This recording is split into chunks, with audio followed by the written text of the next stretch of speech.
नताशा बाजीराव नैतान।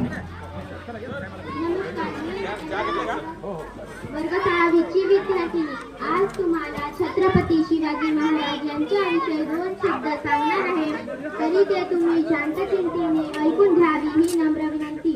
छत्रपती शिवाजी महाराज यांचे पूर्ण नाव छत्रपती शिवराज शहाजीराजे भोसले होते। त्यांचा जन्म 19 फेब्रुवारी 1630 रोजी शिवनेरी किल्ल्यावर झाला। त्यांच्या आईचे नाव जिजाबाई असे होते, तर वडिलांचे नाव शहाजीराजे भोसले हे होते। महाराजांनी विजापूरच्या धासडच्या आदिलशाहांमधून शिवाजी महाराजांनी स्वतःचे स्वतंत्र राज्य निर्माण करून मराठा साम्राज्याची स्थापना केली। 1674 मध्ये रायगड या किल्ल्यावर औपचारिकपणे छत्रपती म्हणून त्यांचा राज्याभिषेक करण्यात आला। शिवाजी महाराजांनी कुशल प्रशासन व्यवस्था निर्माण केली व त्यांनी अष्टप्रधान मंडळाची स्थापना केली। शिवाजी महाराजांनी एक मजबूत आणि प्रभावी लष्करी व्यवस्था उभारली।